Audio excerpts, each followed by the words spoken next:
Right guys, good afternoon. Magandang hapon ug maayong hapon sa Kabisayaan ug sa Mindanao. Ito ngayong video kong ito, papakita ko itong bago kong nabiling 2-in-1 na welding machine. Kasi nung nakaraang project natin, itong welding machine na to, matagal na kasi to, 4 na taon ko na tong gamit. Nagbi-break time, kusa siyang nagpapahinga, humihinto. Kaya naantala yung gawa namin. Buti na lang, yan ang sinasabing God is good all the time. Yung may-ari ng bahay na ginawa namin, mayroon palang welding machine. So,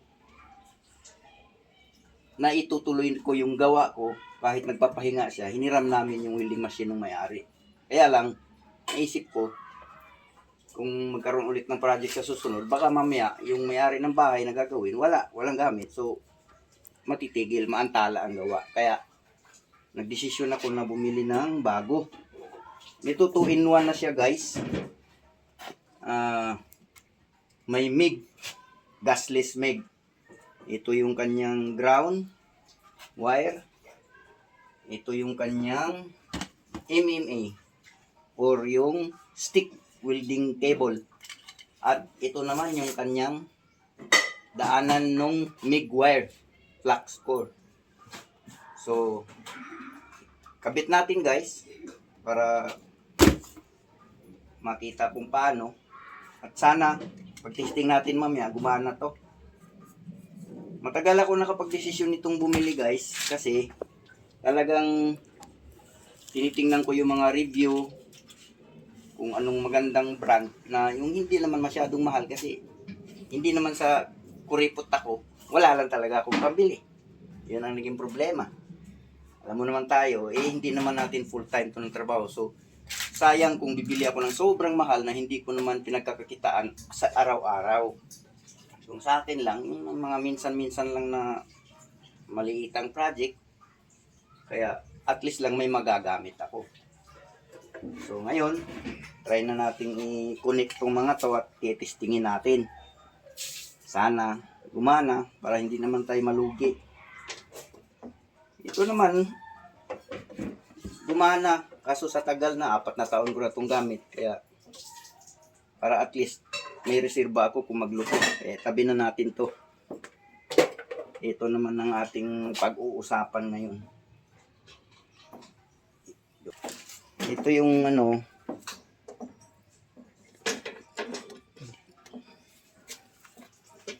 mayroon siyang guide guys para ma-shoot doon. Tapos, iikot. Yan. So, nakakabit na yun siya. Tapos, ito namang ground. Ganun din.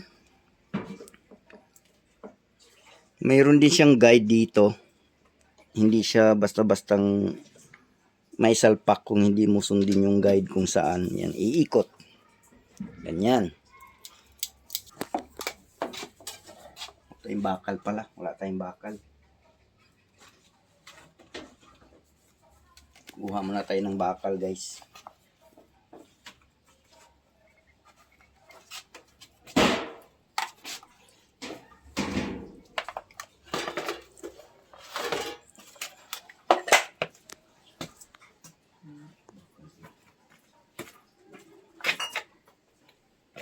Ito palakol, testingin natin to. Sana gumana to para hindi tayo malugi.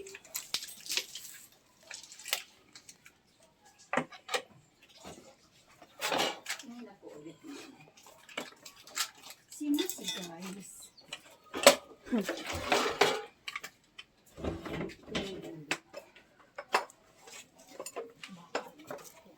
Oops, i-on muna natin yung power.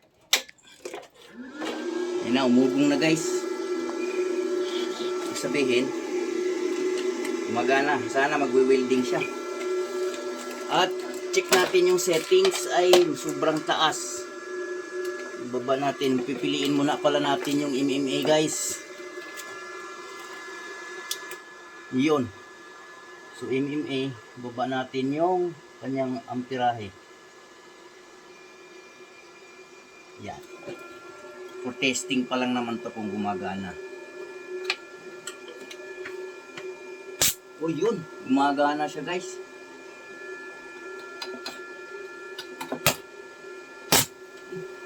Grabe ang lakas. Teka lang. Bakit ang taas niya? Ang lakas niya. Sa 40 pa lang yan.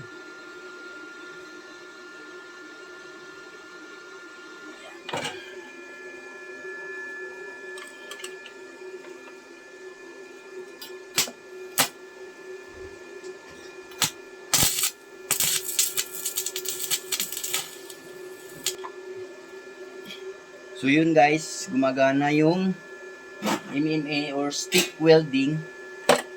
Patayin muna natin. Kasi ipapakita ko naman yung pag-set up nung MIG. Gasless MIG welding. So tanggalin natin tong yung pang MMA lang guys na holder, kasi dito kasi ilalagay yung sa MIG. So maiiwan yung ground kasi naka-steady yung ground. Kung MMA man yan or stick welding or at saka yung sa MIG. So ito guys, ito yung libre na flux core wire nung pinili natin to. So pagkabit nito, ito tanggalin muna natin para makita kung paano kinabit. Ikot lang to pakaliwa guys, o yan o. Tapos meron pa yan siyang takip. Yan, hugutin mo to. Yan guys, kailangan pigilin nyo to guys, kasi pag hindi nyo yan pigilin guys, magkakaproblema kayo. Kusa yan siyang mag-release, magkakabuhol-buhol yan. So kailangan pigilin nyo yan. At ang ginawa ko guys, or naisip ko, kasi ang libre kasi nito 1.0, so yung medyo malaki siya. At yung tip nitong pinakanusol niya, maliit yung dulo, or yung butas. So, ang gagawin dapat, tip ko na lang sa inyo, pagkatapos nyong putulan, kasi guys, ito, pinuputulan to, maya't maya, pag nagwi-welding kayo. So, ang pagkaputol kasi niyan guys, medyo flat. Magkakaroon na siya ng medyo flat sa dulo. Kaya, ang magandang gawin, kasi halos eksakto lang itong 1.0 dun sa butas nung nozzle tip niya, lilihain ang paikot, pabilog, para hindi sumabit dun sa dulo. So ikabit na natin ulit. Ayan, ilagay yung takip.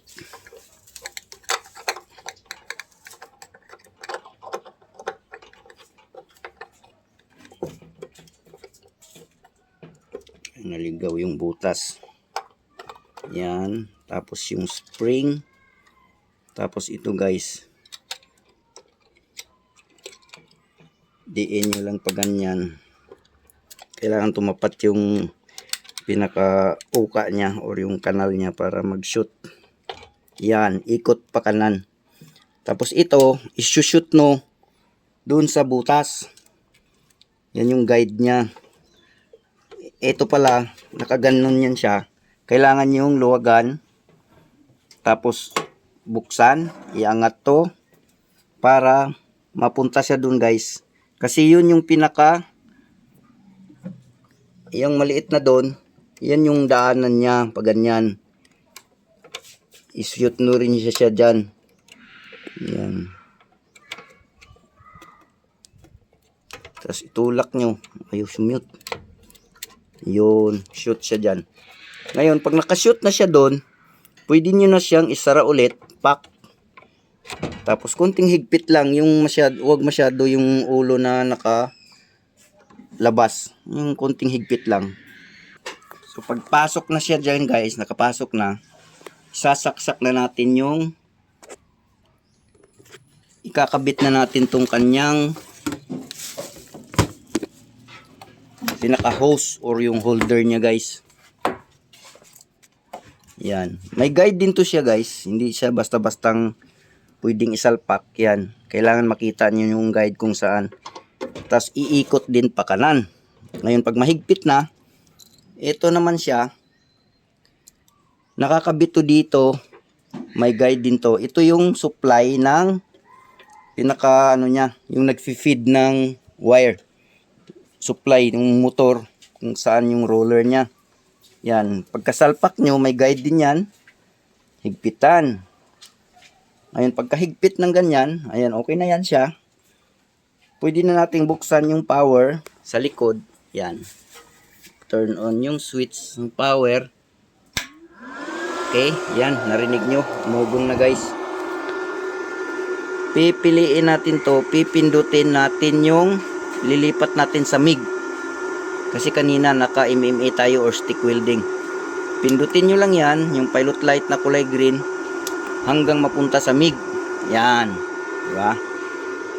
Ngayon, pag nandun na, pwede mo na siyang pindutin guys. Etong kulay pula na to, ito yung pinaka-switch niya. Ayan, nakikita nyo yan. Pag pinipindot ko, umiikot na yung holder ng wire. Ibig sabihin guys, nagfi-feed na yan siya doon, pumupunta na yung wire dito sa loob. Kaso medyo mahaba to, so matagal. Yan. Habang pinipindot natin yan, ikot ng ikot yan siya.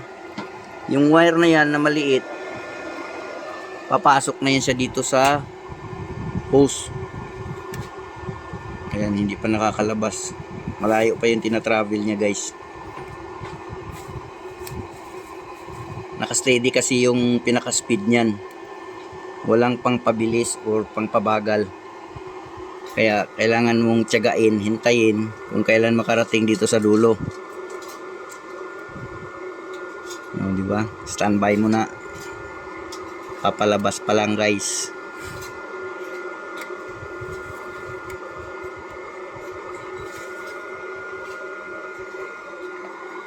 Yun na, may ikot na. Ikot ng ikot. Nasaan ka na?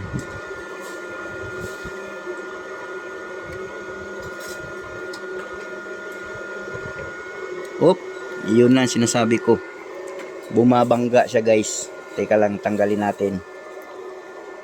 Kailangan buksan natin tong nozzle. Yan.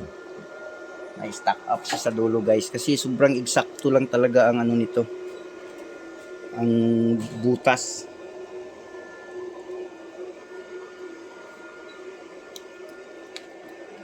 Ayan na, nandiyan na siya guys oh. Oh, lumalabas na. Ngayon, ayun. Kailangan manual. Minsan kasi pag kagaya niya, nakatabingi ng konti, talagang mahirapan siyang lumabas guys. So, balik natin ulit to. So yan na guys oh.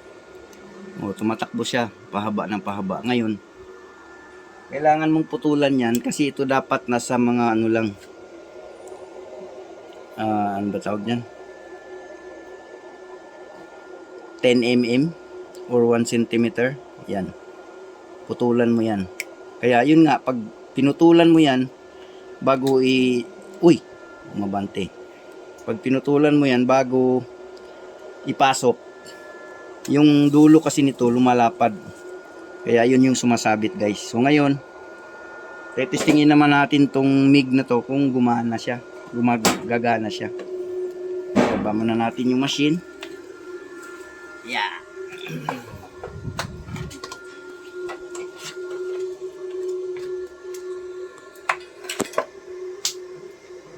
Suot muna tayo ng gloves para hindi tayo matalsikan.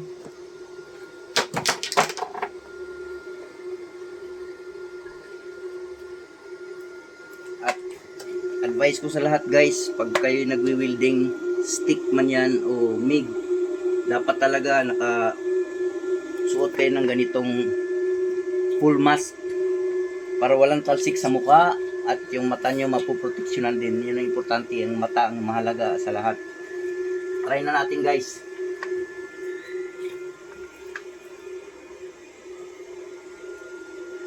At yung distansya pala nito guys, pag nagwi-welding kayo, dapat malapit na malapit dun sa object bago nyo pindutin. Hindi pwedeng malayo. Dapat malapit. Mga at least 1/4 inch or ganun din. 10 centimeters. Ano ba yun? 10 mm. Try na natin guys.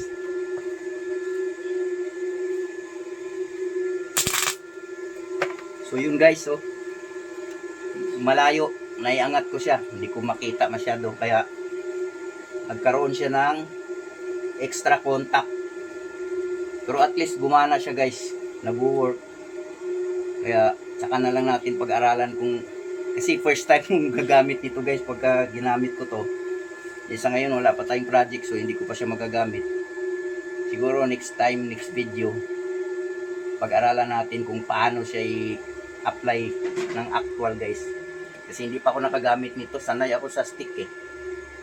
So yun lang muna sa ngayon guys. At least na-demo ko kung pagkabit.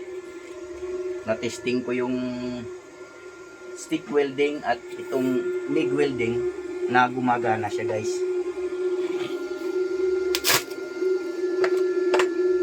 Sabi nila guys, madali lang pero